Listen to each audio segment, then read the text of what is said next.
Wabito e quality pe kore ke ku panga pe ngai pata koia pa kia tu me he ma fitu ko ni bai ma kata ke pa tu ai pa matala me polo kalama ma ke he koia o pomong ni pa ho tu ia me tofo'a ka i he fitu koia u ilo pe ai po i fitu ko ni ko Talangaloto penga pe koia pe mo matatoa e i ka wala ka pe ko e tawaki ko itahi ko Talangaloto ia aia o ku papa de ai ka toanga ko ni mo pangke Paula ka tonga ko e Tanupou ai pangke Paula ka ia o tonga pe ilo pe ai programa ko ia ko e Lakalakaimonu ko e tal pe fia pe ai tonga ko toa tau ka ta i he mo me bai ba fit ko ni bai ka ma pe poki ki he live stream Facebook ko ia ai Podcom FM podcasting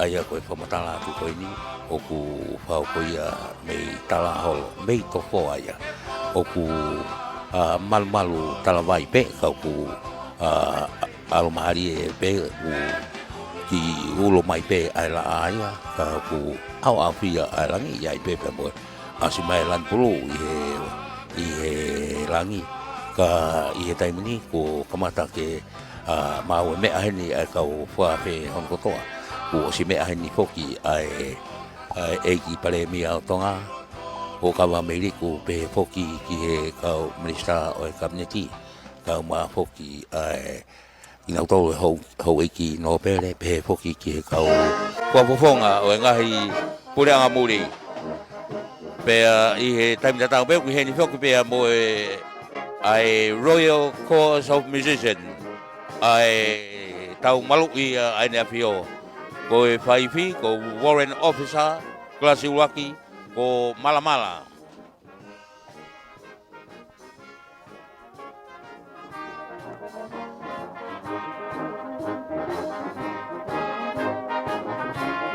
e tu ko ia ai proclama pa fu kamata tu ta ne apio i e tu ta ena apio i kaimi hongo fulu ko ia o e popongini ka toanga Tanupou ko ini ai pangke Paula ka tonga ko e Latu e tataki peia e fave kau fatui ka ko presidente sa special ta taina tonga ko fave kau to que ta te vita ko ia havea pe foki ki he lea taldari e fa ko ia e sea o poate koe kautare kita ai pangke Paula ka ia tonga ko pensimani vea pe foki ki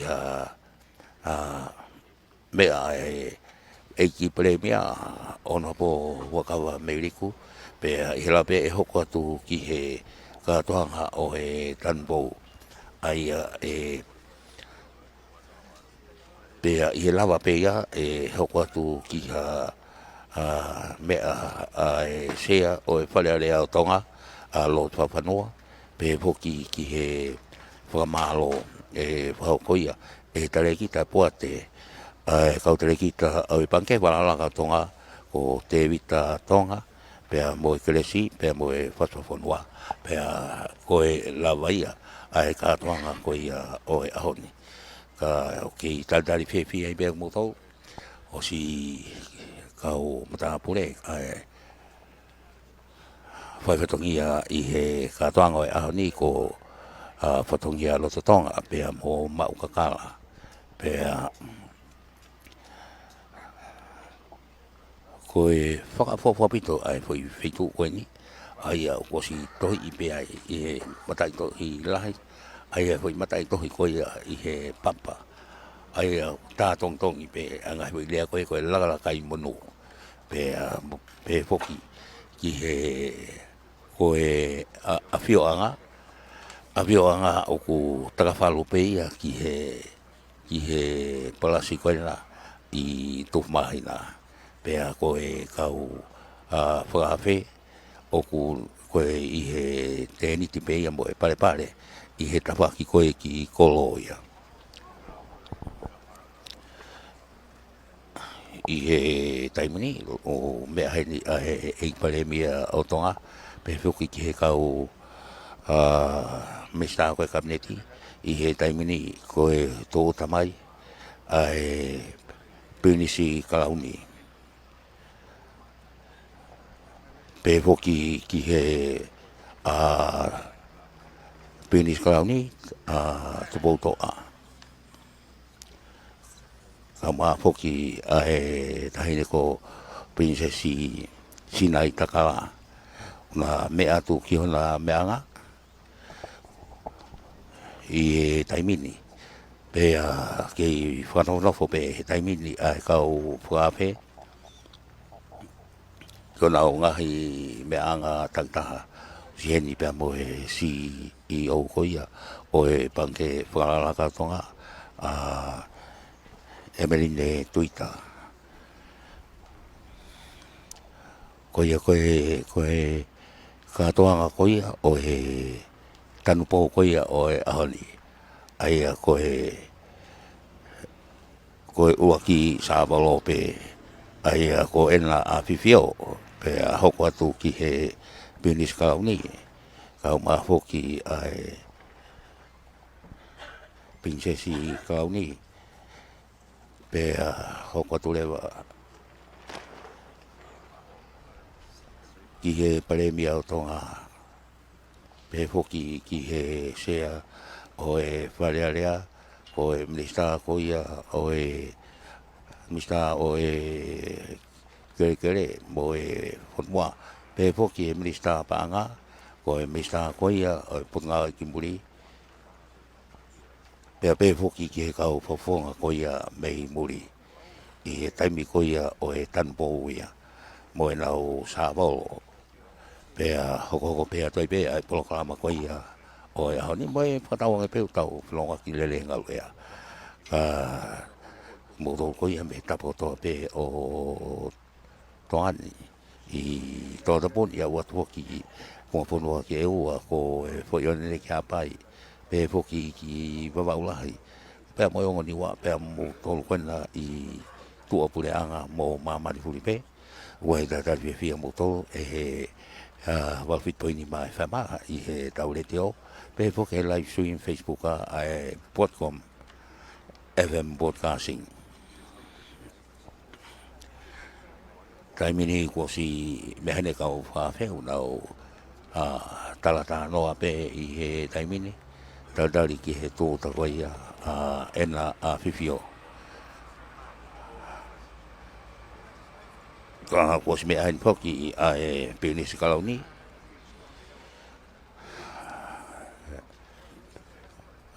pinisi Tupouto'a Ulukalala ka mafoki a prinsesi Sinaitakala taimini ko mata ke ulo mai mo mawhana e ulo mai koia aela pe moko pito pe whianga ki koia i ea i he kere koini ko Talangaloto maha mo kau papatongia koini e panke whakalaka nau teunga kula katoa teunga lanu kula pe ko te kula pe mo e premia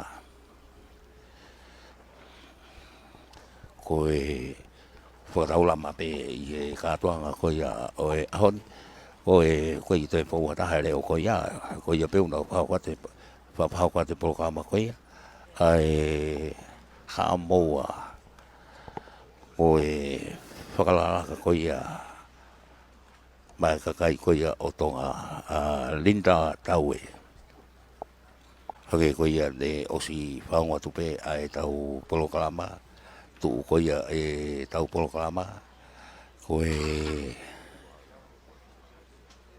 lotu kamata ai e whaunga tupe e whawhikau whakatui Presidente se aspesilana tawatai na tonga ko whawhikau togeta tevita kola i havea pe poki ki he lea taldari whaukoia e sea o e poate o e kautare ki ta koia o e panke whalala kautonga a pensimani vea lau pe ia e hoko ke mea a e heiki pare mia o tonga ko Honorable huakawa miliku pe hoko tulewa ki he katoanga koia o e Tanupou I he taimini koe kau ifiani a tau malu i a NFO, a Royal Corps of Musicians, tau Tuku'aho ki olunga.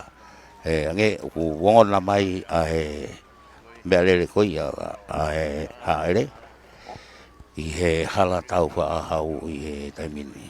Ko mahau pe makau matapule ki o nau nau no whanga i he taimini. Pe fuki CEO o e banke Langa Paula ko Tonga teu ki he tautari ena a pipio ko minister for Moimoi o me atu Moia ki he tawa ko ia o e afio anga lotu ia fitu ape ko ni ko Talangaloto ai o whenga ki pe tawaki kona koe ki he palasi vila ko matatoa ia pa ko e hangat pe me kauhala ta ko Talangaloto.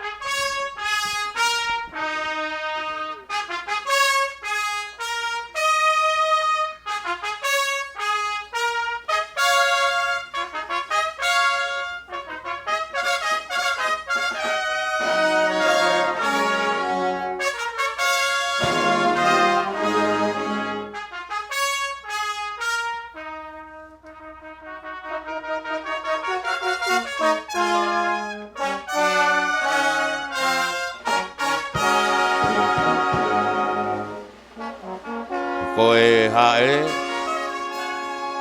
taimini momo ape ai veni pa fe au koi ai policy fatau tau mai kai he taimini ki he te niti koi o e afioanga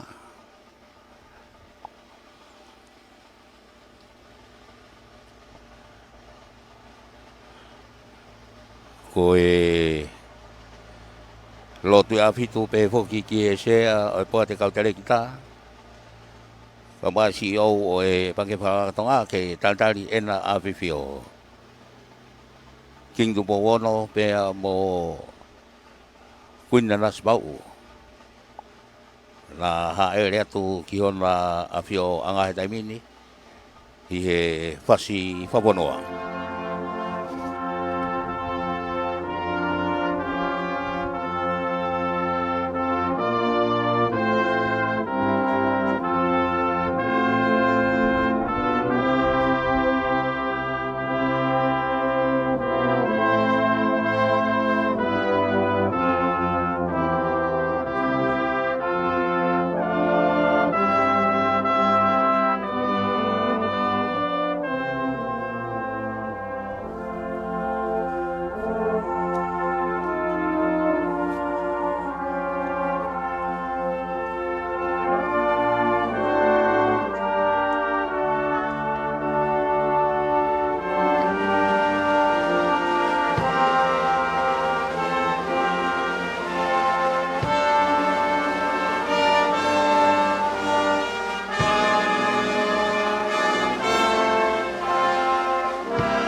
Ko e CEO o e banke Lakalakaimonu Tonga e merine tuita. Tapu pe a moe ope o i kilua. O toka i maananga ka koe o tua o Tonga. Tapu moe hau toka ka koe la a hopo o no i kuonga. O kune whakalewelewa koe tu i haa mounga i hono huelo ko ula tama ko King Tupou no. Tapu pe a moe mahina o tu u whakaua o wheao ki he la a o e sotiaka Queen Nanasipau'u. Tapu pe a moe tawake toto o e whangatapuna. Ka koe pirinis kalauni o Tonga. Pirinis Tupouto'a Ulukalala. Tapu pe a mo princess kalauni, princess Sinaitakala. Mo ngahi ki e tupu a kotoa o haa maafu. Tapu pe a mo lotu i afitu. Pe mo ho eiki o i whonua. Tapu pe a mo eiki pare mia o Tonga. Pea pehe ki he kapneti ene afio. Whakatapu atu ki he sea oi Falealea. Pea moe kau me mipa whiri kotoa e hou eiki. Pea moe kau whakafofonga kotoa oi kakai. Whakatapu atu ki he tangata eiki Palestini. Moe mate aki kotoa i he pangai oi Latu. Tapu atu ki he kau whakafofonga whakadiplomatika kotoa. Ai ngahi whonua muli, kai tau te whito ki he ngahi hoa ngā ue kotoa, o tau lo nuku mai ki Talangaloto i he pongpongini. Pea talangata i te au, o whai atu ki he wawa o whakatulou, i he naite o pulotu, o tuku whakaholo o lotu mo whonua. Kau hao atu, ke tapa i he tuku fua, ki he tau mua o aho, mohono kawe inga fisi mua, kua ato. Lawaki, mo whatongia me i loto Tonga. Ko hai au ke aua e ahoni, ko fotu he langi launa. Ke wiki ai e tua, me hono tapu tā, ke ki lala e whonua ki o lunga, o whakamaunga ki he angi, me he toa ko hangai toke lau, ka mau piki hama atu, i he tala o whieha amoua. O kore atu hangofua, ke whakahoko atu e whakahoha ani, he rea whakapiritania, ke tau wahe ai pē maalalini, mo si ngāhi hoa ngā ue, o makatuunga ai aho whakakolo ani. Your Majesties, Your Royal Highnesses, distinguished guests, ladies and gentlemen, the order of our groundbreaking ceremony is in the program, and I seek your indulgence for the program to commence with the invocation by the Right Honourable Dr. Tevita Havea, the Royal Chaplain and President of the Free Wesleyan Church of Tonga.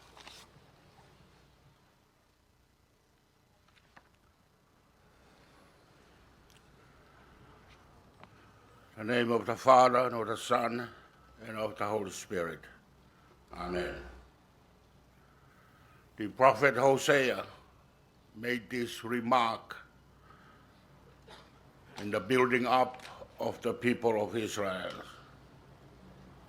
Break new ground, plant righteousness, and harvest the fruit that your loyalty will produce for me. It is time to seek the Lord. When he comes, he will rain righteousness on you. Kedarot. Yo tua mafi ko tua koyo e whonua, koyo tua koyo e ngahi kakai katoa. I whakatopuna ke whakahingoa e moa ko e whonua. Pea ko e whakataha e ngahi waina ke whakahingoa ko tahi. Te mehe whonua na ke whorofora, ke tup me ai ai akau me mohuku, pea ke taktaha maana hono fua, mohono whakaofa ofa. Ko tonga koe whanua moa mohono tahi. Ka koe whanua mohono kakai, na hapai hake ke maru mo tauhi e hawhiona. Taro mi mai moa ko ia urak wha, mo I taka I whanua maru a tonga. Pea kei toka e merino mai ofa whakao tua, e ot whenite ki e ahon. Whawhitai o whakalako e whia King Tupou no ko mautoi, mo kuina Nanasipau'u. Ai binis hoko me whara Tupou mo ha mai of.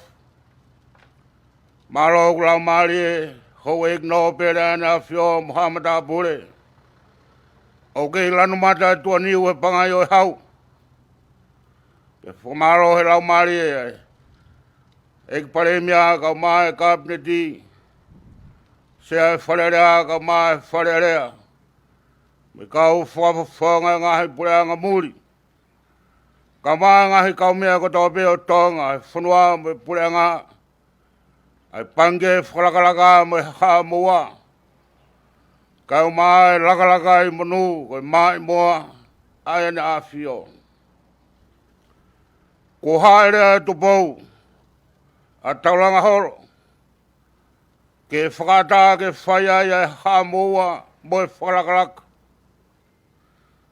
Pea maulotu ke monu ia, pea Lakalakaimonu ai mai moa whanua he pot koini. Peka au tanu he ni hawhai kata moha mara. Peke haere mai ke taaki. Ngahui ke ma. Ko hi ke whaka koroa ai koka whanua koen. Ki he Falealea pe moe kawa Tonga. Ke whaia mau tō, ke tupu koe mau ni oni. Whaia mau tō ke hoa mai ofa. Ka ke hoko atu ai keri, moe tau whetuku. Moe langa whakalakalaka, ai Lakalakaimonu. Ke mau kumia i ka skova. Tō ke oa nā hoko. Ai whatongi ani. Ko hatoi mea kehe. Me he hoi fua ea Fiona.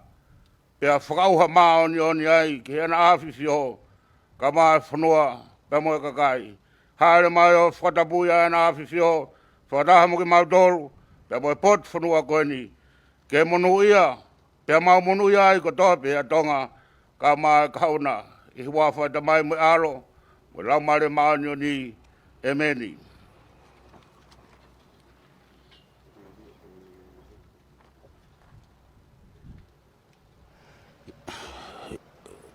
I he taimini e hoko atu ki he rea taitari.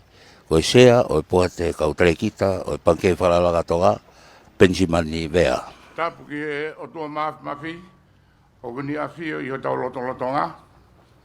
Whakatapat King Tupou ono, ko e tui o Tonga. Tapu mo tahine kuini o whaina, o Tonga, kuini Nanasipau'u. Whakatapat ki he Pinis Kalauni, Pinis Tupouto'a Ulukalala. Pea mo Pinis Kalauni, mo e whare o haa mo he ofa.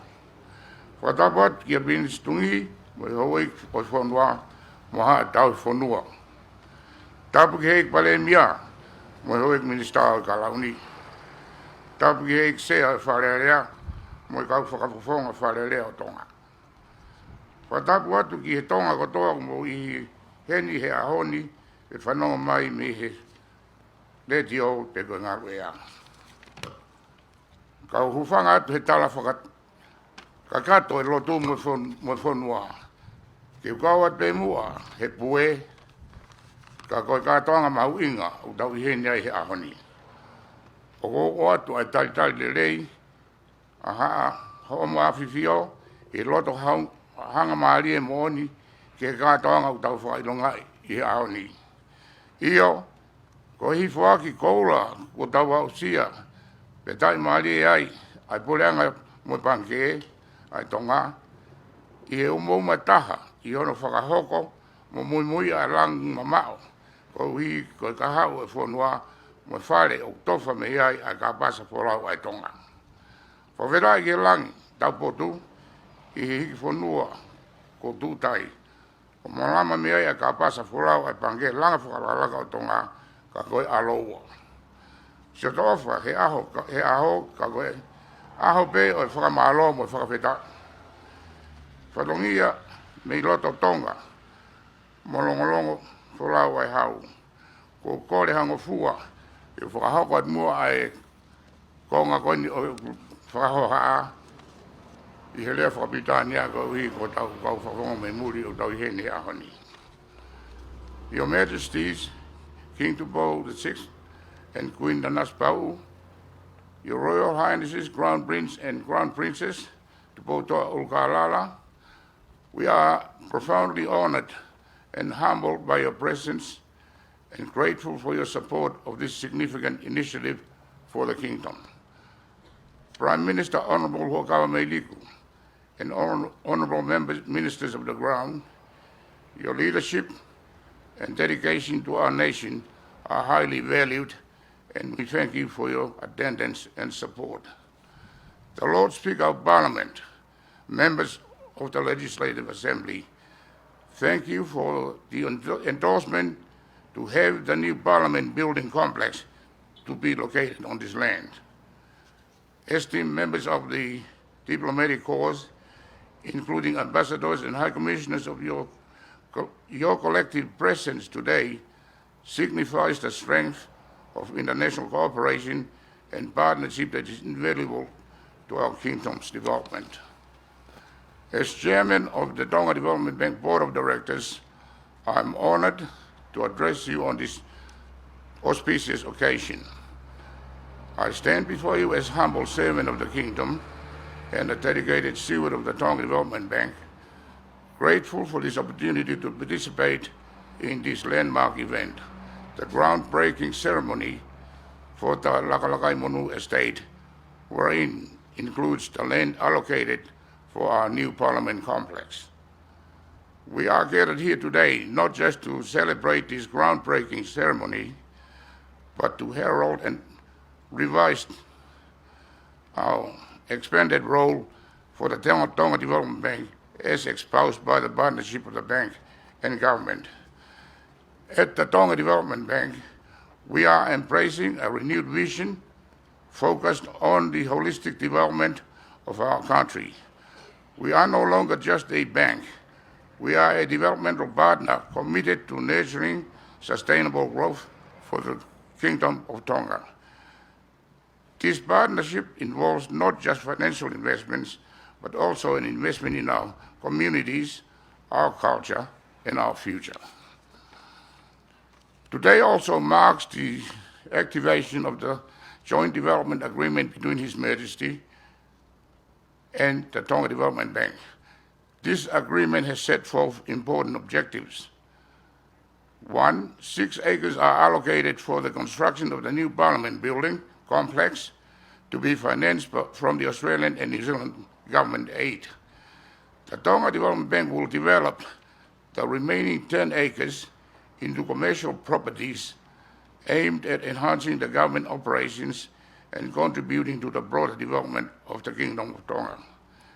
These objectives are seamlessly aligned with our vision and exemplify the type of developmental impact we aim to have on our country.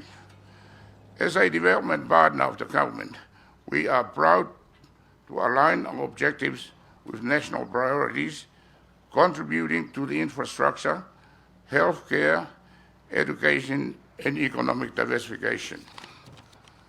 Project encapsulates our commitment to the development of infrastructure and public institutions that benefit all Tongans.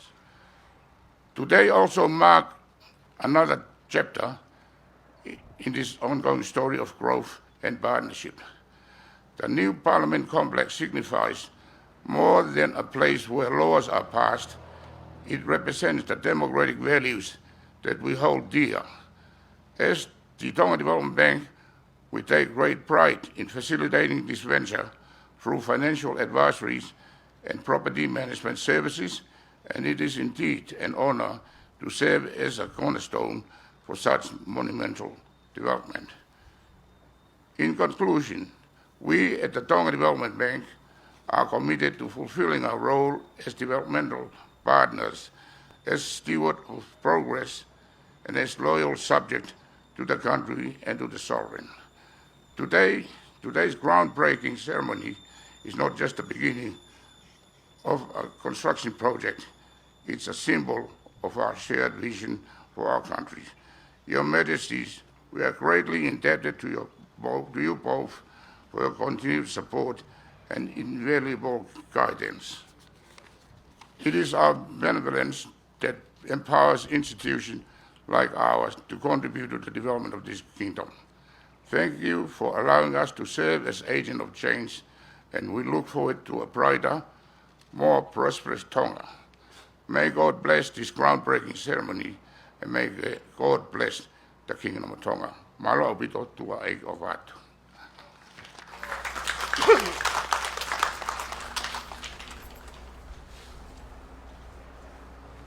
Oia, whafunga i panke whamalo ki e nea whio, tuku mai a hono kere ke whaukai polokalama koe ni Lakalakaimonu, panke lang Falealea Tonga, pea e langa i poki Falealea o Tonga. Ia na ngau Tupouto'a pea moi panke. E talako a whaki, ka toi riu me mua e whakatapu. Te ria a honi, mo hono kawe inga whungani. Tapu mai hau e whanua ki Tupou ono, kui Nanasipau'u, Paleha mo tapaten ke pinis Tupouto'a Ulukalala. Pamo princess Sinaitakala. Tapuhen ki pinis tugi Lord Nuk. Bono pele, mo kau no pele fonua. Patapuhen ke se Falealea mo hoik memi ba. Tapuhen ke ton palemia. Kau mai kau minista ai kabineti. Tapuhen ke kau fafofonga. Ngai fonua muri. Tapuhen ke Palestini, mo kau Talangaloto. Patapuhen ke Tongatapu, o tau lo nuku i Talangaloto. Pemo ki nau tolu, ko i au kau mai he ope. O kou kore ke huwhanga atu i he lot le rei. Au tau whamoi, kau whakahoko atu i whatongiani. Koe whakafofonga e puleanga, ngā i hoa ngā ue kotoa he langa whakakalaka. I he malu e panke e puleanga mo i whanua. Whatongia i loto Tonga, whawhetā i o Falealea. E na āwhiwhio, ai Tanupou e Falealea fo'ou a Tonga. Ka moe mokoi ai ne āwhio. Ke tū ai sino mahu inga koeni. I Talangaloto. Hei kai te usani mo wiki he koe hei lala au kei matariki. Isa ai tū takai e ngahi ap Tupouto'a. Amatariku, amatatoa. Ala whalau ne teu me ai ulak ke sika. Ke tau kei mo li oa ko ihi ko Tonga. Na ia ko ai whinga toa. Ka ke whakatau kei ai. Ai ne toa ko ihi. Ko hai kuna ma ai lerei whakaluku fua a Tonga. Atu mahina e ko whakatau talu. Kueni ko tau i Talangaloto. Ke whakaola hapununga. Ko whatuanga o lao. Ke tataki mo malu i ai ho tau whanua. Ke taria e angi me tu mahina. Mo api ko vila. Isa he tonu ai li fohe. Ka tonu ai e whanofnofo. Kai amo ko ilo tua mo lau malo. Ke toi whakamapopo mai ki heni e mau whaunga. Te lia ngā ahoni mono ngahi pore. O takaofi e ngahi ulutoa mohono talanoa. Ke maua whakaino hino. Koe tūhulu ke sea te wholau. Ai pulea ngā mo whonua. O mau kei tuli fua. Ke whakatau lama ai lao. Ai la a ko hunga whonua. Koe tsalo te Tupouto'a. I hene mai moa. Tua i kai pau. Tamatonga i tūri kawenga. Tā mua ke he whetungingi la. Tamatonga, mau pe holoto. Ke lau e tau mua ngā holo. Tamatonga, fusia o fuka. Uri tuu ki he moto e whanua. Whamore more atu whatongia loto Tonga. Kau whakahoko at mua e ku whahoani i he rea whakapilitania.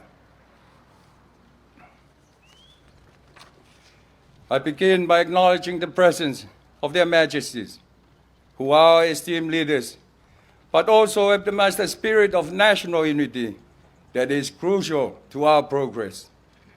I wish to recognize the tireless efforts of the Lord Speaker, Honorable Minister of Lands, Lord Tuku'aho, Honorable Minister of Finance, Tiofilis, who have worked diligently in the service to our nation and in this very important project. Furthermore, I would like to express my appreciation to Mr. Bensi Manivea, the Chairman of the Board of Tonga Development Bank, for the Board's steadfast partnership and insightful strategy. Their devoted commitment towards our shared aspiration has played a crucial role in leading us to this very significant milestone.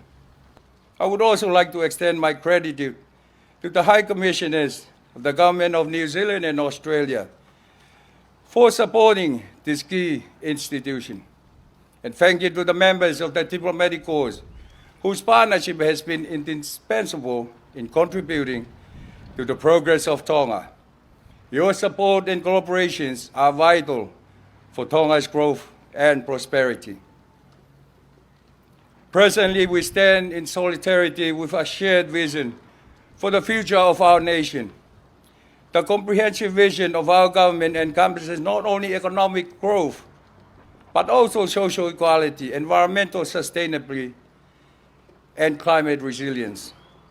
The groundbreaking ceremony is a pivotal moment in bringing this vision to life.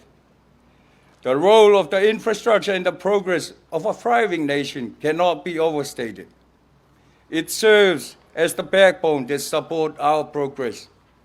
The Parliament complex, which we are inaugurating today, serves not only a legislative center, but also a symbol of governance and public service.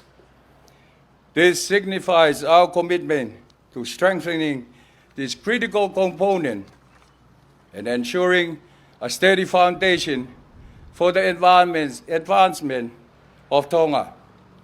There is increasing acceptance of the fact that democracy and good governance are not a luxury, but a fundamental requirement to achieve sustainable development.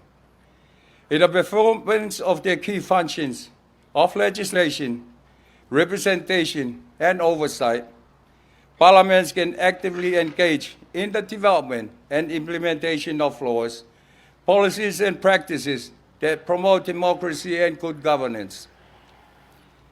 Government's thematic areas recognize building quality and easy access to public services, and also improving quality and access to public infrastructure. And with this new parliament building, I am convinced that quality services will be delivered and effective access by the public will be accommodated.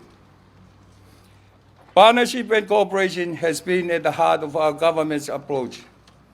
That we have fostered cooperation at multiple levels, including local parties, private sectors, and international organizations.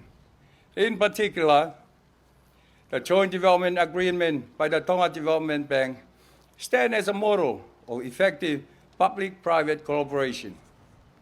I would like to take a moment to acknowledge the role of the Tonga Development Bank as a development partner in this project and its broader contribution to the kingdom. The bank has gone above and beyond its traditional role as a financial institution, becoming an integral part of our holistic development plan for the kingdom. The economic impacts of this project are far-reaching. We expect job creation, business opportunity, and increased governmental efficiency as ripple effects of this endeavor. These benefits align with our broader economic strategies, which aim for diversification and sustainability. However, this project is not solely about economic gains. It also holds immense social benefits for our citizens. It goes beyond bricks and mortar. It is about improving the quality of life for every Tongan. In closing, I want to reiterate our government's unwavering commitment to transforming our national vision into tangible results. We are grateful to all parties, both domestic and international, who have contributed to this landmark initiative. Your support and dedication have helped to bring us to this momentous occasion.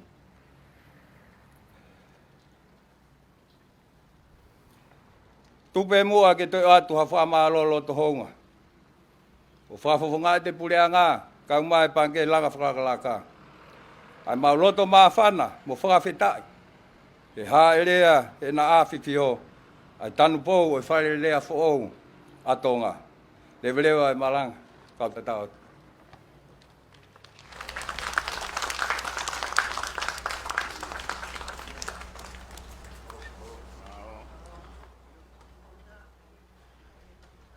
Ka toa koia o e Tanupou. Ai a koe Tanupou ia i e polokama koini api koni ko Talangaloto ka ku i area ko no fa kwa e Tanupou ko Lakalakaimonu e Tanupou ko ia ke fa kwa e Langa Falealea Tonga lo Tonga ni ai teu ko e Tanupou ko e tamatui king Tupou no pe mo ulaki sabalo eu Folai da mini pe mo e lotu a fitu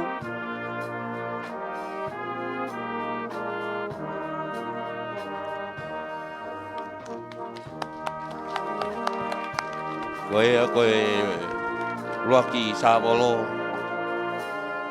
Wana pio koe tahine kuini Nanasipau'u mo e sabolo no wa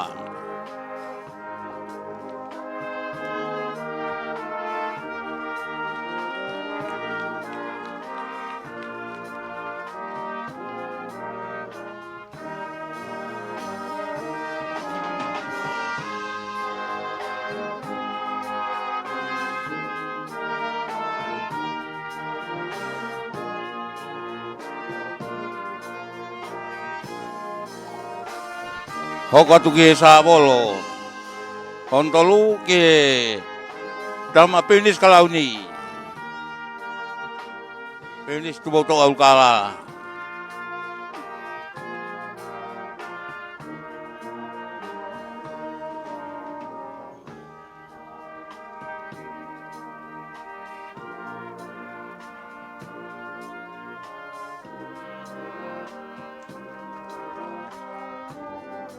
Hoko atu ki he taine Princess Kalauni Princess Sinaitakala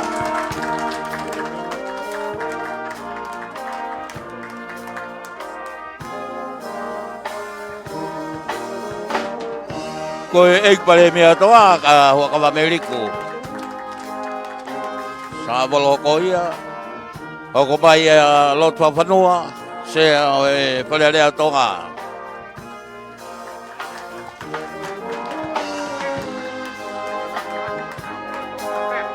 Ako mai ke whapuwhonga pura muri.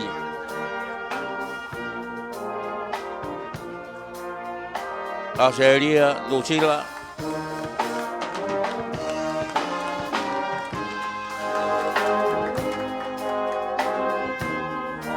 O e Minister, o e Tagmamata. O e Potngaki muri. Pekita katoa. Pekita katoa untuk kebantu Tupou.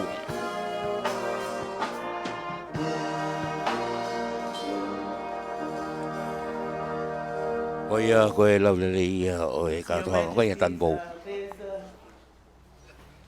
I'd like to be able to propose a toast to their Majesty. So, can everyone be upstanding?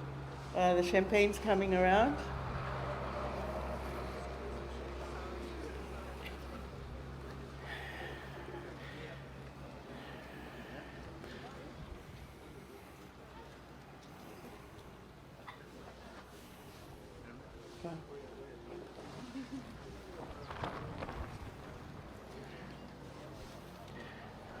Let's propose a toast to their Majesties and the prosperity of the future of these projects. To their Majesties. Koe la vai tausi whalangang koe ke te awio. Koe tataki peia CEO koe ai pake whalalaka o Tonga Emeline Twitter. Koe o mrapule whapatokia ko lawaki pea mo o whatokia lo Tonga ki stepo ake ki stepe taha ki e tapa ki a Ulukalala.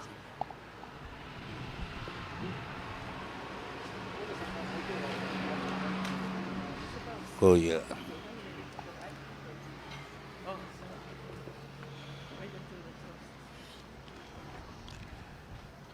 hoko atu ki hamea ai shea o Falealea o Tonga ko lo whapanoa.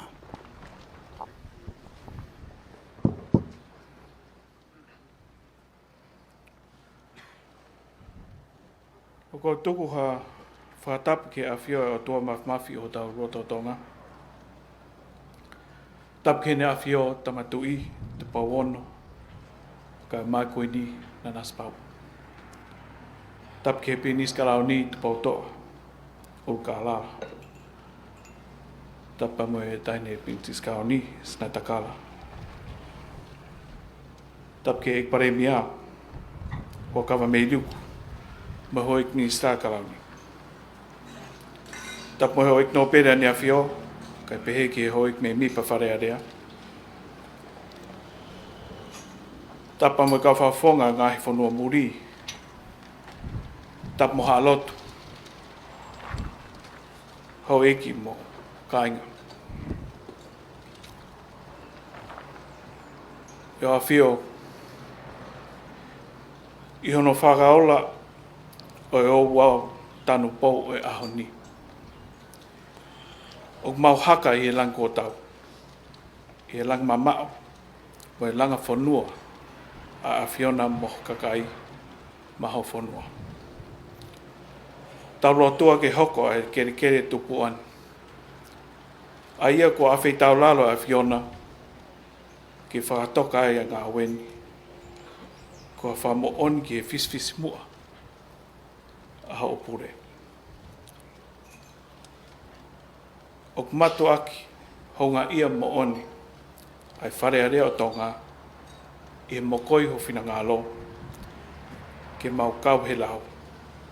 Mo pau waki ke langa whanua wharalaka i malu o e Lakalakaimonu ko Tanupou ka mo whakolo ai koe.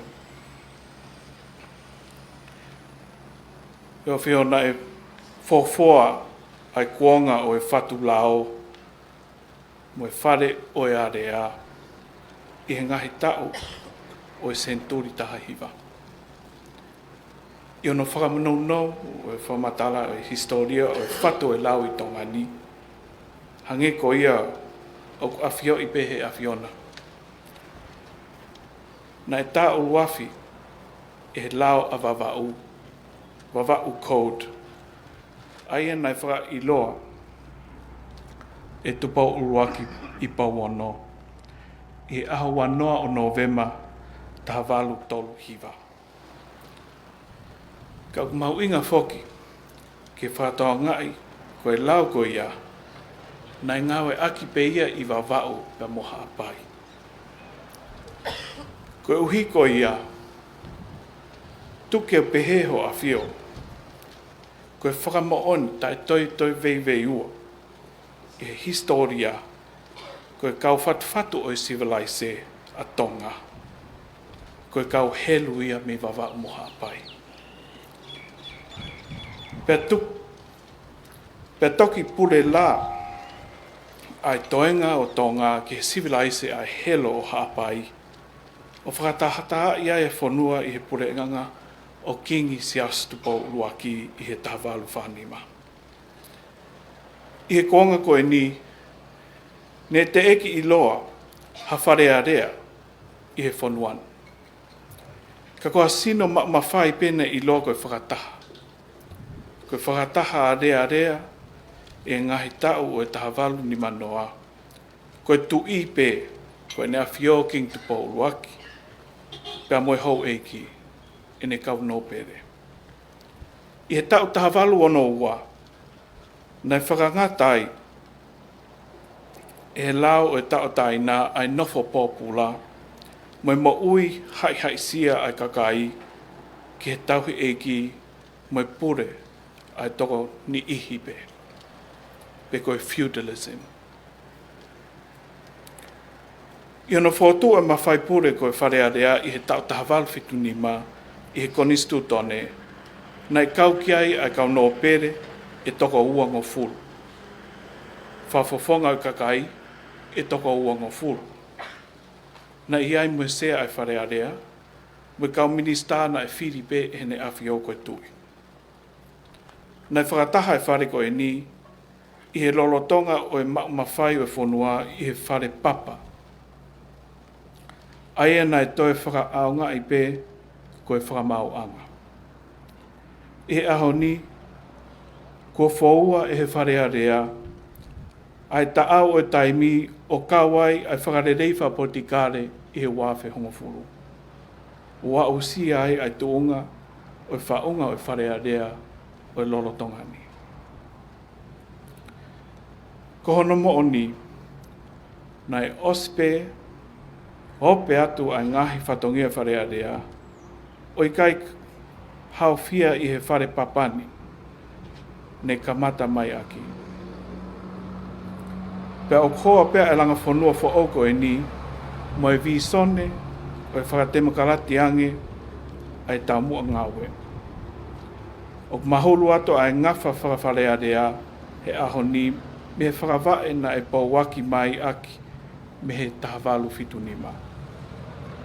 O laka ai taimi, pau kau ai teknolosia, i hono teke ai ngā ue koe ke toe lele iange, i hono tauhi o rekoti, mo tuku atu ai ngahi ata ki he kakai, ai ngā ue honau kau whakafofonga.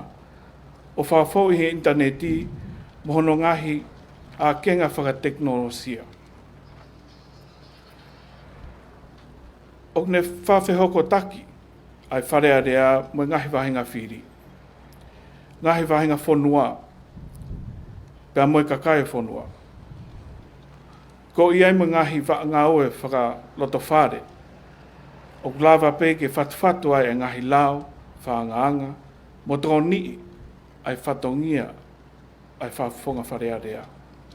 I hono whakawakai ai ngā ue lao whaangaanga, ai pureanga. O ki ai mo ngahi komitu mau ai wharearea e hongo fulu. O nau sirisivi ai ngā ue, ai pureanga, mo ngahi sino ngā ue kehefu, ko whakotu i he lao. Ko whakamaru mai foki ki e wharearea, mo ngahi sino ngā ue pure re rei whakonistu tone. O kau ki ai atense atita seniare, pea mo ompat me ni foki. Koe konga si pe eni, o kā ata atu, me he a kenga o ngahi whatongia wharearea o kuongani. Ki hoa whio, tulo watu, kai tuke whakakau atu pe i he whakahohaan, ai ngahi a usia mahu inga, ne whakafou mai ai harafononga o e wharearea, o au taki mai ki he awhakoloa koe ni. Lorotonga ai whatu o e whakaukau ne kamata i he tau wawhe tahawalu, ke toe langa pe ai wharearea i halavuna. Ne whokwha ai ririu pore anga i wawhe tahawalu, o makatunga i he pekia a paremia, a ia na i loko sa miu akirispo hiva. Nai hoko at lewa hono to o fohe o e whohotu tu uni, e he puleanga ne taki, e paremia po hiva tui one toa. Ka nai ahia ai whokotua o e COVID tahiva ai kolope, te pea tāpuni ai kau a whanua atonga i maasi o e wāwhe wanoa. Pea i novema pe o e wāwhe wataha, ne hoko atoa e paran ngau e ki he langa fo o e wharearea, he pure anga lorotonga ni o taki ai a paremia ho kawhameiriku. Ka i he aho tahanima o Sanuari wāwhe o wā, ne mapuna e mo ngā awhi hunga tonga hunga hapai, pea hake ai pea kula na e wesia lahi ai wahi whanua o Tongatapu e ua pea moha apai. O tau ke wheao pe mo ngahi whatamaki whanau tūrā.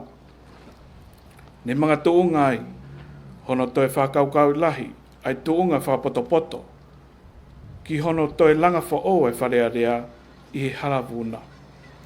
A ia o i he lorotonga o e halanga o ngahi whakatamaki. O mahu inga, ke tā i mua ai wharearea, i hono whapapau i o malu ai ngahi langa ai pureanga, pea malawa ke matua kina mo matatari ai ngahi ha o ngahi whatamaki. Nei whai pea ahia he kovita hai wā tonga i Februari wafe wa pea iko o whakaata ai kau a whanua i a kos wafe wa. Ka nei wharoloma ki he Falealea i he taim peheni i he tau ko osi ne te eki ai pe ke mau ilo pe mau ai wheitu e hoko atu ai ngā ue ai Falealea.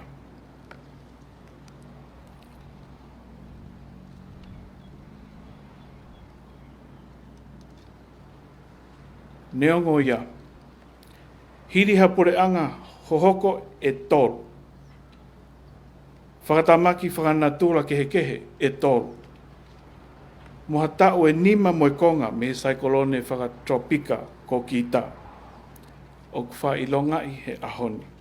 I he mokoiho whina ngā lo ai kamataanga, o i ngataanga ai whakapaea holo ai ho eki Falealea. Pea neongo o kei toe pe ai ngahi tau. Pea mau whetukutuku mai ki ho mau apfo onu. Pea ke hoko ainu koe api o Falealea ki ha tau e walu noa pe te au. Ka hoko. O mau matu aki honga ia mo oni ho awhio. I he mokoi ho whina ngalo ke mau whakamaunga mai ki ho Tofi'a. Whakatui.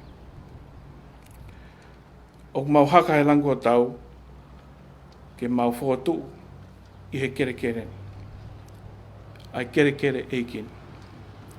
O mamana tui he loto whakatoki lalo mo oni. A lang mama o Tupouto'a he ne whakatatahai ho kakai. Pau hoko i he ahoni i he kere whakatui e wafe o tonga. Tuhu mua ke whamalo i ai pureanga mo kakai o Australia, pa peheke pureanga mo kakai o New Zealand. Ko e nau tokoni o klava ai ke whapaanga, o e whare whakatahaanga ai Falealea mo ho eki o teu ke langa.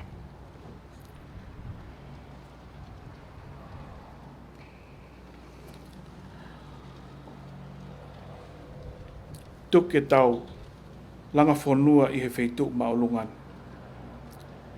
Ke tau malu me ha onga o e peau kula. Mo e ngahi a whaalahi, mo e maulunga o e tahi.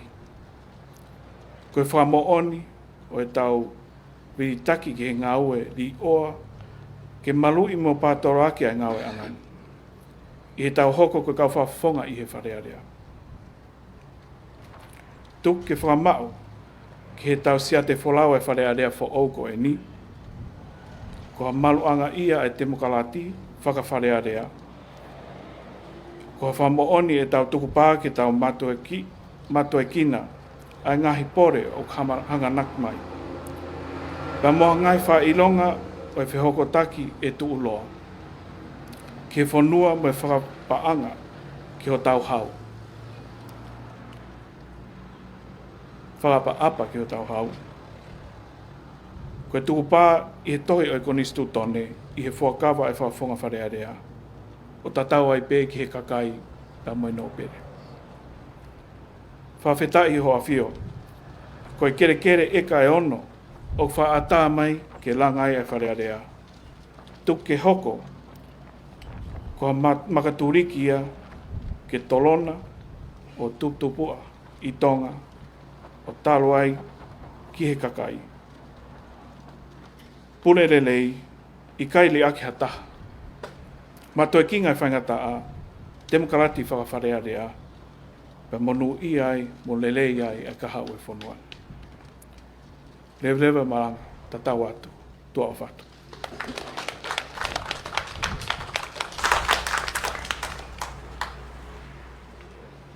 O e Falealea Tonga ko lo whanua.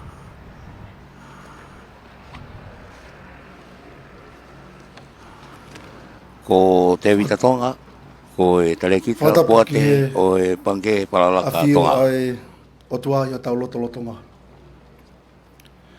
Tapu pia mo King Tupou ono, ko e tui o Tonga. Tapu mo e tahine kuini o whaina Tonga, kuini Nanasipau'u. Whatapu atu ki he Pirinisi Kalauni, Pirinisi Tupouto'a Ulukalala. Pehe whaki ki he Princess Kalauni, moe whare o ha moe ofo. Whatapu atu ki he hoiki no pere e whanua. Tapu moe tangataik pare mia, sea Falealea, tangataik ki Palestinian sias Wesleyan tau taina Tonga, ka koe whaiwhikau whakatui. Hoik Minister, kau mai me mipa kabineti, o au sia, ai kau whakawhi kotoa o e aho. Whawhetai ki e lang tau potu, i e hiki whanua kua tūtai. O malama mi he kāpasa whalau, ai panke langa whakalakalaka a Tonga, ke haamo ua ke langa a Tonga. Si o to ofa he aho, ka koe aho o e whakamalo mo e whakawhetai. O kohonga ia e motuani, i he whatongia, kua whakakoloa ki au ka koe tae i loa. Ka koe motua au kune o whaki ai ofa whanua ki hono loto. Whatongia i loto Tonga, ke tauwhia mai mua si e te whakatapu. Ka tā ke u whakakakato e whatongia ni i he rea whakapiritania. As we approach the conclusion of this historical occasion, I wish to extend my deepest gratitude to all who have made today possible. Your Majesties, King Tupouto'a and Queen Nanasipau'u, your royal presence has graced this event, and the land otherwise known as Talangaloto you generously provided serves as a cornerstone for a more democratic and prosperous future. Your commitment to the development of the Kingdom of Tonga is a source of inspiration to us all. Honourable Prime Minister, your broader vision for our country and the significance of this project has reinforced our collective commitment. Your government's leadership serves as a guiding force as we forge ahead with the development objectives laid out today. To our esteemed members of the Diplomatic Corps, your presence underscores the international cooperation and friendships that we hold dear. Special acknowledgement and gratitude must also be extended to the governments of Australia and New Zealand for their financial assistance, which is not just a gift, but an investment in our democratic values and shared progress. It is also crucial to acknowledge the partnership between Tonga Development Bank and the government.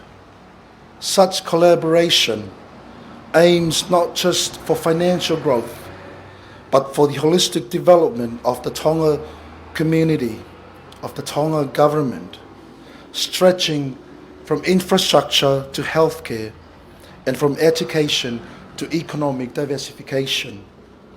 We also recognize the immeasurable value of our community participation and public interest in today's event. Your enthusiasm and support are the foundation on which the future of this project, and indeed our kingdom, is built upon. Moreover, let us take a moment to reflect on what we have initiated today. The new Parliament complex, to be built on these grounds, Talangaloto, is more than just a structure. It is a symbol of our aspirations, a testament of our shared values, and a beacon for the democratic future under the canopy of God Almighty and our King. As we look forward to marking the 50th anniversary of the Kingdom of the Tonga Development Bank in 2027, this event will stand as a pivotal chapter in our ongoing story. Together, as mentioned, we are not just constructing buildings, but we're shaping destiny for the Kingdom of Tonga. May God bless our endeavors, and may His Majesty continue to grace the Kingdom of Tonga. On behalf of the Board of Directors of the bank, management and staff, I would like to thank you all for your attendance, your support, and your unshakable belief in a brighter future for our country, the Kingdom of Tonga. Malo pito, matua ofai ki atu.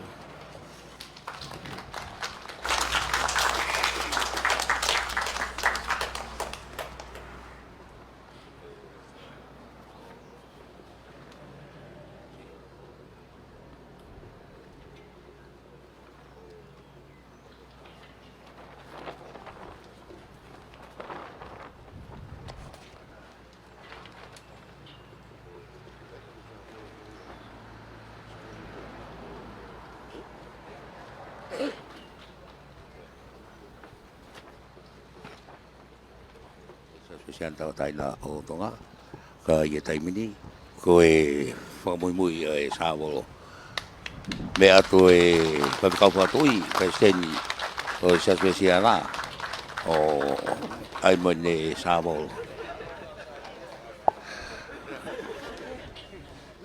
ka ko e kelesi Ke Talangaloto. Atua maafi ko e haa mo Tonga. Fai beia he afiona. Pe haa mo mau whanua, fai beia he whare hau, mo e hou e iki. Tā buak mai ai hoko atu, ai whatongia ko mau whailongai. Pea ke hoi fuai ki ho mau whanua, pea mo mau kakai. Pea koe keresa e ki ko Sisu Christ, mo whrahe atua ka tau tamai, me whio he lau mare maa nyoni, kia tau Tongatapu pe ia o tai ngata. Amen.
taimini laki ke liwa ki atu ena fifio pe moe lavalele ia ai ka toa ko ia o e aoni ka toa fa fifia fa mafana to e whakalau maari ai a foki ai foi konga poko ni ku whaingoa koi konga o e panke whakalaka tonga ne tō mei whalelahi i koe Tofi'a koe nea whio o iloa koe Lakalakaimonu pe au ku Tuku'aho ki he whanua ia o ku amarake langai ai Falealea tonga pa whaukono Tanupou koe ni i he ahoni pe e hoko i pe a ki fo i wheitu koe ni langa hangahi hoko ke rake awhalalaka hangahi business ai ai kakai o Tonga o hange pe koe ia mō mea mai i he ngahi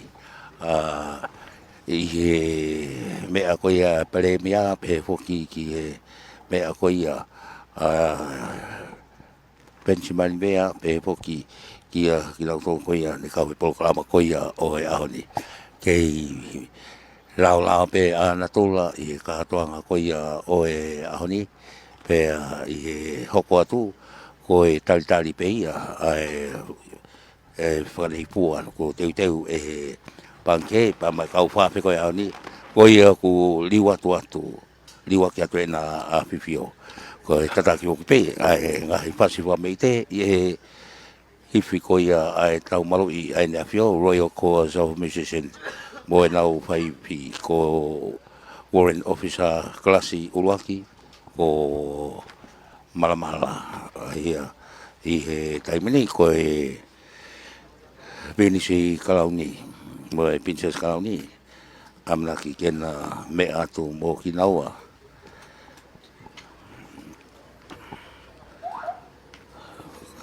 He whenua ki pēr mo e CEO, kau maa poki ai pūre koe pua te kau tere ki tā, pēr poki ki no tōru. Koe laulele ia o e kātoanga o e ahoni, pēr whawhonga i atu o e kau whawhatokia, me he wafitu po inima e whaema, ko lisa te tanatohi, pēr poki a fuatarevu whatawhitu i fua. Kau maa whoka mesa ke whamokioa ko whiria paea pe whoki ki a pita a tāka fua pea mo Wepi Lea Junior ko anolo manu malo mo mea mai ka mo mea